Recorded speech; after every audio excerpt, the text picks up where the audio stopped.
बिस्मिल्लाहिर्रहमानिर्रहीम अस्सलाम वालेकुम। क्लास 9th, उम्मीद है आप सब खैरियत से होंगे।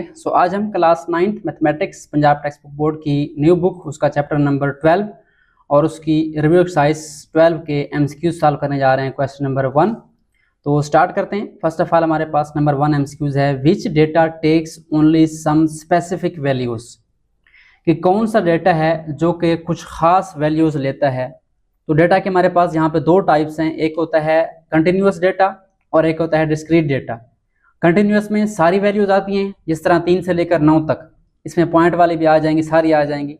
लेकिन जो डिस्क्रीट होता है इसमें हमारे पास कुछ खास वैल्यूज आती हैं, जैसे 1 2 3 4 5, यानी काउंटिंग वाली, काउंटिंग नंबर, नेचुरल नंबर आ सकते हैं। तो इसका ऑप्शन कौन सा बनेगा हमारे पास? Discrete data. ठीक है। उसके बाद नेक्स्ट हमारे पास सेकंड है, the number of times A value occurs in A data, कि जितनी दफ़ा एक वैल्यू, एक कीमत जो है डेटा के अंदर, मवाद के अंदर आती है, वो क्या कहलाती है? उसकी फ्रिक्वेंसी कहलाती है, उसकी तादाद, यानी तअद्दुद कहते हैं उसको उर्दू में। ठीक है। उसके बाद नेक्स्ट थर्ड है, mid point is also known as, mid point दरमियानी नुक्ते का एक और नाम है जिसको हम कहते हैं क्लास मार्क। ठीक है, ये आपका एमसीक्यूज है। मिड पॉइंट का सेकंड नेम क्या है? Class mark. उसके बाद नंबर 4 एमसीक्यूज है, frequency polygon is also drawn और कंस्ट्रक्टेड बाय यूजिंग, कि फ्रिक्वेंसी पॉलीगॉन एक तो हम बनाते हैं मिड पॉइंट से, दूसरी कौन से बनती है हमारी? वो हमारी बनती है बार ग्राफ के ऊपर, हिस्टोग्राम के ऊपर। ठीक है, तो ये हमारा पहला ऑप्शन करेक्ट होगा मेरे ख्याल में, हिस्टोग्राम, के फ्रिक्वेंसी पॉलीगॉन जो है वो हिस्टोग्राम के ऊपर भी बन सकती है। ओके। उसके बाद नेक्स्ट नंबर 5 है, the difference between the greatest value and the smallest value, कि सबसे बड़ी वैल्यू, सबसे बड़ी मकदार और सबसे छोटे मकदार का जो डिफरेंस है, फर्क है, माइनस करें, उसको हम क्या बोलते हैं? उसको रेंज बोलते हैं, इसको उर्दू में सात बोलते हैं। ठीक है, ये डेफिनेशन भी आ सकती है या क्वेश्चन भी आ सकता है।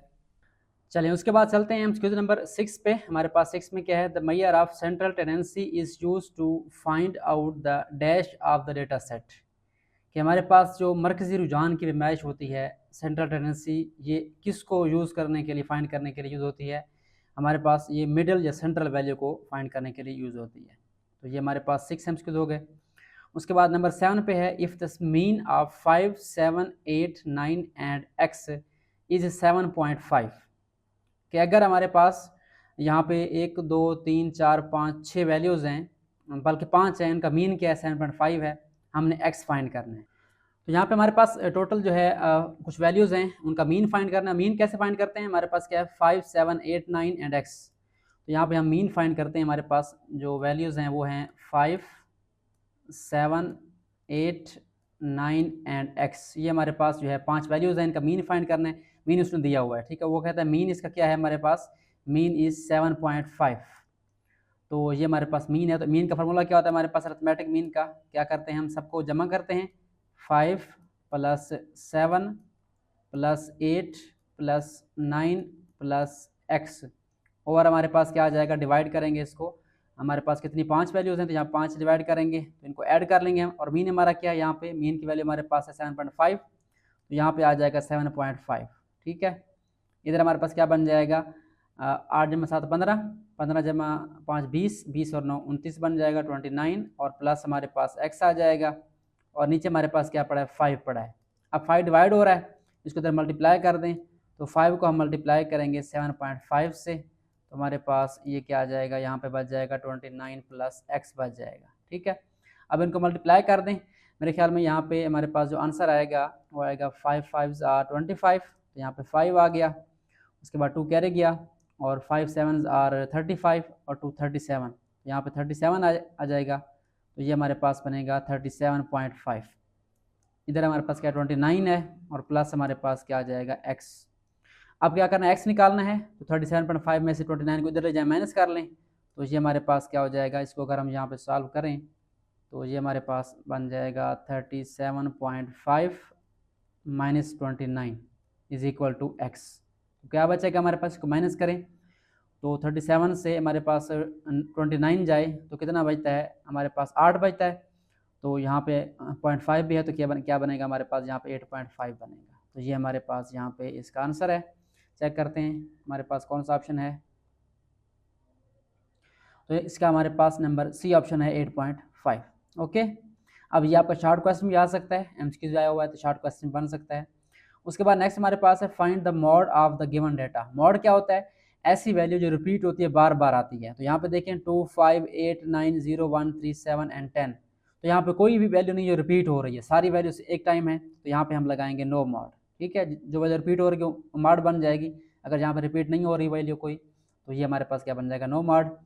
उसके बाद नेक्स्ट 9th है, इन ए डेटा द वैल्यूज और ऑब्जर्वेशन विच अपेयर्स और अकर्स मोस्ट ऑफन। यही मॉड की डेफिनेशन है कि जो वैल्यूज ज़्यादा आती हैं, बार बार आती हैं, वो क्या कहलाती है हमारे पास, मॉड कहलाती है। तो ये मॉड की डेफिनेशन है हमारे पास।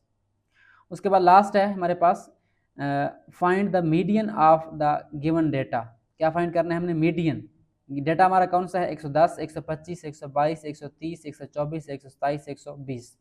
तो सबसे पहले हम क्या करते हैं, डेटा को राइट कर लेते हैं। ठीक है, तो डेटा को हमारे पास यहाँ पे जो गिवन डेटा है वो हम राइट कर लेते हैं, ताकि आपका ये शॉर्ट क्वेश्चन भी यहाँ से क्लियर हो जाए। हमारे पास क्या गिवन है, हम चेक कर लेते हैं। हमारे पास क्या है, 110, 125, 122, 110 है, उसके बाद 125 है, उसके बाद 122 है, और उसके बाद हमारे पास क्या है, 130, 124, 130, 124 और 127 है मेरे ख्याल में।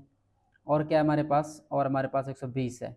ठीक है, 30, 24, 27 और 120। ओके, अब क्या करना है, इसका हमने निकालना है मीडियन। अब मीडियन क्या होता है, सेंट्रल वैल्यू। सबसे पहले आपने क्या करना है, इसको अरेंज करना है। ठीक है, अरेंज इन असेंडिंग और डिसेंडिंग ऑर्डर। एक में आप इसको अरेंज करेंगे, या डिसेंडिंग में या असेंडिंग में। ठीक है, तो इसको हम करते हैं असेंडिंग ऑर्डर में। तो ये मैं शार्ट के मुताबिक कर रहा हूँ, ताकि आपका ये शार्ट क्वेश्चन भी क्लियर हो जाए। सबसे स्मॉल वैल्यू कौन सी हमारे पास, 110 है, 110 आ जाएगा यहाँ पे हमारे पास। उसके बाद हमारे पास कौन सी वैल्यू है, 110 के बाद 120 है मेरे ख्याल में, वो यहाँ पे आ जाएगा 120। उसके बाद 122 है, वो आ जाएगा। उसके बाद 124 है, वो आ जाएगा। उसके बाद 125 है, और उसके बाद हमारे पास 27 है, 127। और उसके बाद हमारे पास 130 है। तो मेरे ख्याल में कितनी वैल्यू है, 1, 2, 3, 4, 5, 6, 7, 1, 2, 3, 4, 5, 6, 7 आ गई हैं सारी। अब क्या करना है, अब ये हमारा नंबर जो है आड है, यानी इक्तदाद हमारे पास 7 है। तो ये आड है हमारे पास। तो आड का हमारे पास फार्मूला क्या होता है, मीडियन का। इसकी सिंबल इस तरह होती है हमारे पास, मेरे ख्याल में मीडियन का जो सिंबल होता है वो इस तरीके से होता है, अलमदा होता है ऊपर। ठीक है, आड का होता है n+1/2 ऑब्जर्वेशन। ठीक है, n+1/2 वैल्यू या ऑब्जर्वेशन। तो n क्या हमारा 7 है, यहाँ पे हम 7 + 1 कर देंगे, सॉरी यहाँ पे 1 आएगा, 1/2। तो ये हमारे पास बन जाएगा 4th ऑब्जर्वेशन। ठीक है, तो 7 + 1 8 बन जाएगा, 8 को 2 पे डिवाइड करें तो ये 8/2 ऑब्जर्वेशन, यानी कि हमारे पास बन जाएगी कौन सी, 4th ऑब्जर्वेशन। यानी 4th जो वैल्यू हमारे पास डेटा के अंदर है वो कौन सी है। तो चेक करें, ये फर्स्ट है, ये second, third and fourth. Fourth कौन सी है हमारे पास, 125 है हमारे पास। जो इसका मीडियन है वो कितना आ जाएगा, 125 नहीं बल्कि 124 है। ठीक है, ये वाला। ठीक है, फोर्थ वैल्यू 1, 2, 3, 4, 5, 6, 7। तो ये हमारे सेंटर वाली वैल्यू है। ठीक है, या फार्मूला आप नाम भी लगाएं। तो आड वाला है तो 3 आप इस तरफ कर दें लेफ्ट साइड पे, और 3 आप किधर कर दें, इधर कर दें, तो पीछे दरमियान में 1 बच जाएगा, 124। उसका कौन सा आंसर है हमारे पास, इसका लास्ट का ये वाला आंसर है। तो ये हमारे पास इसके एमसीक्यू सॉल्व हो गए। आई होप सो आपको समझ आ गई होगी। तो आज के लिए इतना ही, मिलते हैं नेक्स्ट वीडियोज़ में, इसमें हम इसके रिमेनिंग क्वेश्चन सॉल्व करेंगे।